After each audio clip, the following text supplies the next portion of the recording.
All right. What's up, guys? It's Jamie. I just get here. I got to work today. It's the last day of the month. We work on the last day of the month in the auto industry. What we do, and we kind of have to be here most times. I have a pretty good in the auto industry. I've been doing it for 22 years almost now, and most of us had to work every Sunday. That was kind of, or every other Sunday. My job, I work one Sunday a month, which isn't too bad, considering. And part of that is because of the owner, and part of that is because of the pandemics. Some other businesses are doing that. But anyway, this is my Thinking Out Loud Sunday as I go into the markets for the week. I reflect on my previous week, what I did wrong, what I did right, what I could do better. I try to open up some possibilities that I hadn't considered. I try to shed some light on things, and perception is the word I was looking for. I'm like, I hadn't considered that. Maybe I should try that strategy. Maybe I should look more into that. I was listening to Bigger Pockets today. I try to listen to that show a lot, and there's different channels in Bigger Pockets. There's different forums, but as far as podcasts go, there's a business channel. There's a rookie channel. There's the regular one with David Green, and used to be Brandon Turner. Now it's Rob Obaswala, I think his name is, or something like that, from Rob Built. But I could tell you, like, a lot of the things I listen to on that show, for example, really open up my mind to some things. And these people they're all stories, that usually mostly interviews or shares of success, and how the map on how they got there. So if I drew you out a treasure map, it's up to you to follow it. But in the end, you're going to have to forge through the territory, and the hurdles and weather, and avoid the pitfalls along the way to arrive at the treasure. You know what I mean? The success, and that success may look different for each person. But over the past decade, especially the past 5 years, I could say, but since 2010 is where my mindset started to change. And even more so as I get into my late 40s and I look at my children and all the events going on in the world, which there's so many things there to consider. It's not even worth, really talking about at the moment, because it can get depressing. But, just a couple things I will briefly just mention. Let me get the AC on here. It's kind of hot. The war in Ukraine, which at any moment, right, could spill into World War III very easily, and that's scary, right? Like, that's a scary thing to consider, that is even a possibility of happening.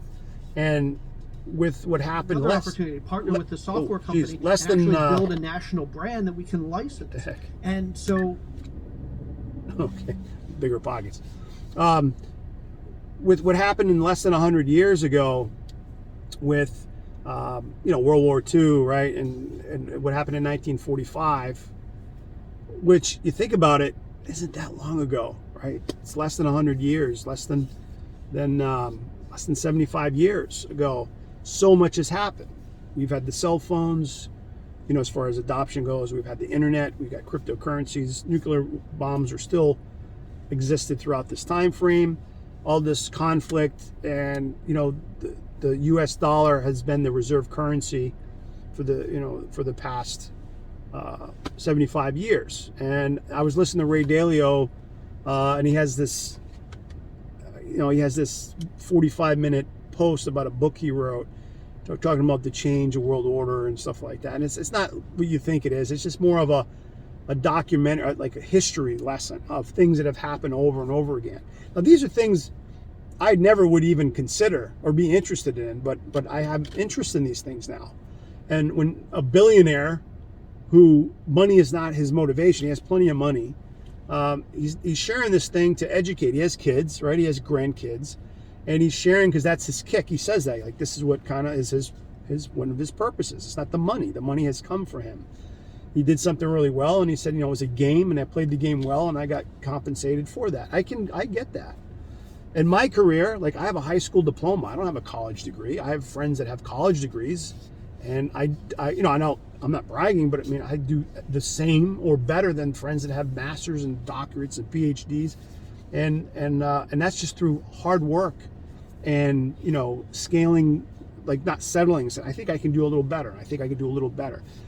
I only over the past few years are like, okay, like unless I own the dealerships, as far as monetary, money wise, that's probably only the next thing I could do. And I think I could do it, but I'm not passionate enough about the auto industry where I'm like, that's what I want to do the next 20, 25 years.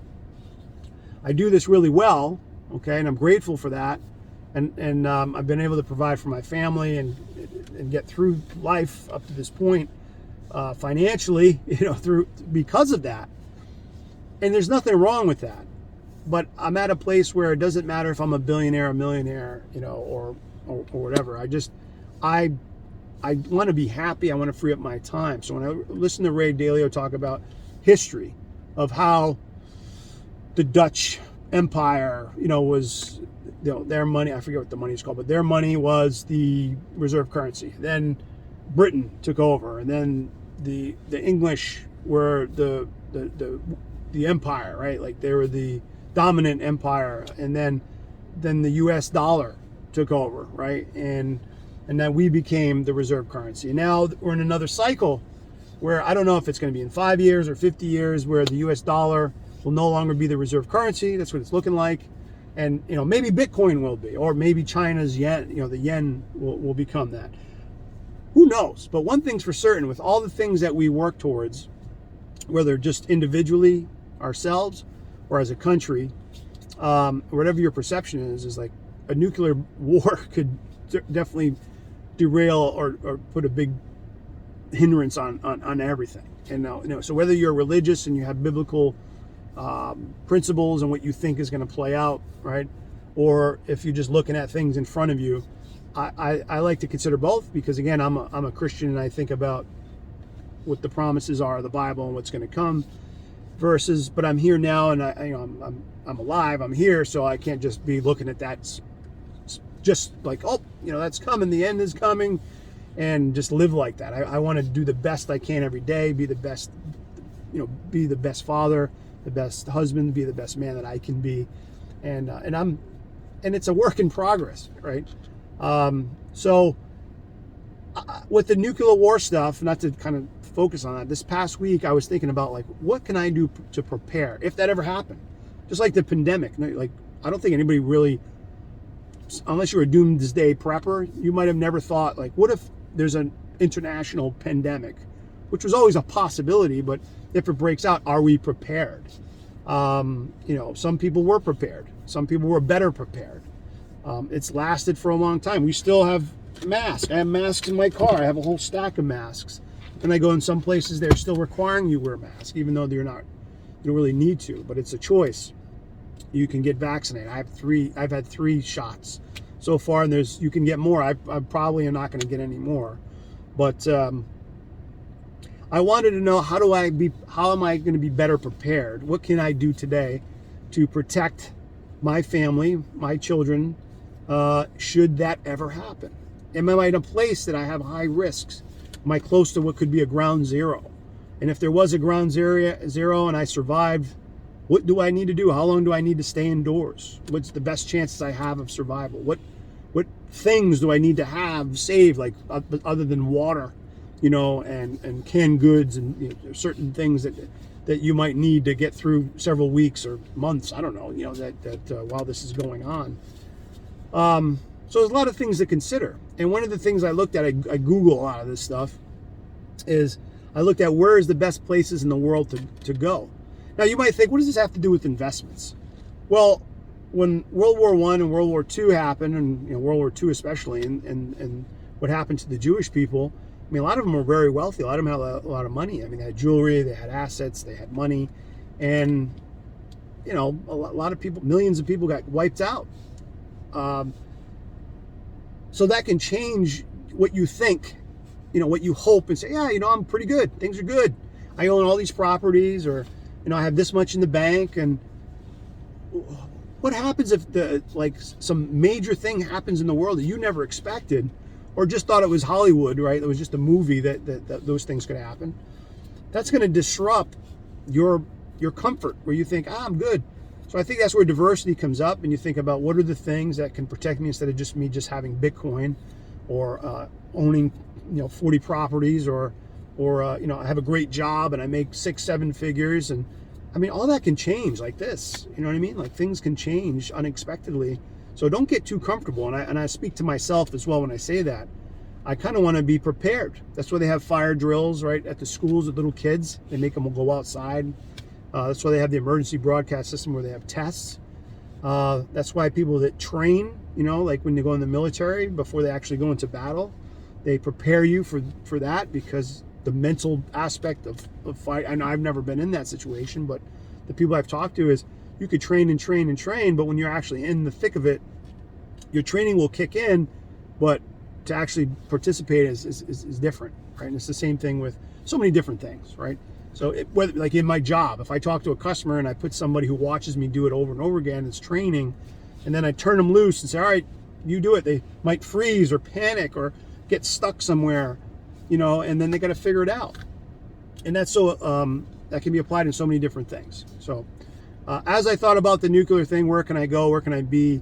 How can I be better prepared? I was looking at different places in the world to go, just as a consideration. And several places come up. I mean, you can Google that. And one of them that came up was Antarctica, which I crossed off my list. And you know, there was all kinds of places. There was Argentina. There was Denver, Colorado. There was Fiji, New Zealand, which brought me to Fiji, the Fiji Islands.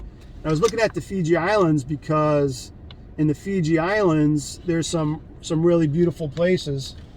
What's up, Saeed? You don't set alarms? I don't. That's why I don't go in, because I'm afraid I did that once before. I don't know the code. Yeah, I was thinking about it. Like, I'm coming early. I don't even know the code. Patrick or Chris or Vinny would know. But I usually wait for someone to go in first. What was I saying? Oh, so if there was a nuclear war and I went to Fiji, the Fiji Islands, it looks beautiful. It seems like the people are really nice. I watched a lot of videos and read up on it a lot about living there, and you know, how would you sustain yourself if I was just to move my whole family to the Fiji Islands? I'm not saying that's where I'm going. I was just like thinking, hey, could I live there? How would we sustain ourselves? Like, you know, would I just use the properties that we own? Do we have enough residual income that is long-term sustainable, where I know that I'll be able to survive in this other country, you know? And these are things that I consider. Would the cost of living be less? Can I buy land? Of course, I'd have to go to a place like that, wherever it might be, and kind of stay there for a week or two, maybe longer, before I ever did something like that. But the only reason they even gave me the consideration is not just the climate and like the enjoyability of maybe living at a tropical paradise, but also the likelihood of a place like the Fiji Islands or New Zealand or something like that being attacked, or having the effects of a nuclear war would probably be more detrimental to the United States if you lived in New York or Washington or Boston than it would if you lived in Australia or New Zealand or something like that. So that's why I mean, these are the type of things that I think about now, and I do a little bit of investigating and research, saying, is this something that I should consider? And my wife actually said, yeah, I would consider that, which is kind of cool, because it's good to be on the same page. Because whatever you're doing, if your spouse or partner or, you know, whatever, if you guys aren't on the same page, it can be really difficult to be traveling and going in two different directions, or one being ahead of the other. You kind of got to be in tandem, right, in unison, to achieve that goal. It's going to be a lot easier, you know, to do that. If my wife told me I want to move to Lebanon, which she had mentioned before, I have no desire to go to Lebanon, not because Lebanon is not a good place. I have anything against Lebanese people, or if I wouldn't love the country. I'm sure it's a beautiful place from what I read, but there's a lot of stuff going on there and nearby there that's really concerning to me. And there's been several recent things between the economic climate, the financial collapse, the bombs, right? Just people getting killed. There's a lot of bad things happening, where power outages. That is not a place I'm planning to go right now, today, right? That could change. And if she gave me an ultimatum, it could cause a lot of stress in our relationship. It can make things harder. So whether it's a business or where you're going to live or how you raise your children, whatever, it's good to be in tandem with your partner, with your co-pilot, right? With the person that you're going through this thing, through life with. So anyway, that's what I'm thinking about here on Sunday as I go into the market. Like I said, my stocks or my positions are, I'm kind of holding them and waiting to see what happens. I'm keeping what we like to call dry powder, where I have, some money where I'm like, hey, I could buy more of something, but I'm really not sure. I will share this one thing going into Monday is I have actually stopped buying 401k Roth IRA stocks right now. And that could be a mistake. That could be something where some people are like, what do you mean? This is the best. You very well may be right. I'm not telling you to do that or not do that. But for me, I'm trying to buy properties. That is my strategy right now. I want to buy as many properties as I can. When I back into the numbers, if I analyze the properties and what I've learned and what I've experienced, if they make sense for me, I want to acquire the property, the asset, so that it's cash flowing, so that either I make a little bit of money or I'd love to make $2,000 or more per door, as they say. But I would rather put my money into that than into these stocks right now, because it seems like a lot of these companies are a falling knife, as they say. They keep declining. There's too much fear and uncertainty. And for seasoned people that know better than me, they're going to see those opportunities and probably buy. But I would probably just look for the opportunities in real estate. I am looking for the opportunities in the real estate market for short-term rentals, long-term rentals. I talked to a customer the other day. Things come across my desk where the person said, hey, I own a property up in New England. We'll just say New England. And the person just paid cash for the property. They sold another property. They go, hey, I have a big piece of land and I can actually build another house on that. I think they're older. Like, I don't want to deal with that. I think I'm going to sell that piece of land. And I said, please sell it to me. I will buy it, or we will buy it, and you don't have to deal with a broker, a realtor, or anything. I'll just buy it from you. She's like, oh, that's great. Yes, that would be great. And she gave me the address, and I looked at the property. And for me, that's exciting for me, as well as like another project. I have a folder full of little projects where I'm like, okay, let me pick and choose which one, and I want to have as much cash available instead of being tied up in just 401ks, which are a long time, or Roth IRAs where there's penalties. I mean, granted, you could borrow against them, but I want to be able to go in and grab this piece of property that I feel like is going to appreciate, and especially if I build something there or put something there that could turn into a better return on investment over the next 5 or 10 years, more so than say 8 to 12%, whatever that is in the stock market. Again, I'm not saying don't do that, and especially if you're younger. I mean, that's something that is on your side if you're in your 20s or 30s, right, where you have 10, 20, 30 years of doing that. I mean, it's going to pay off for you. And again, unless there's some massive change in government or something that the companies are no longer valued, like Apple and Google and Amazon and Coca-Cola and all those companies, because that's what you're basically investing in. So I'll leave it at that. That's what I was thinking about here, and I'll get at you guys tomorrow. I hope you enjoy your Sunday with your loved ones, family, or if you're just by yourself, skipping stones across the pond.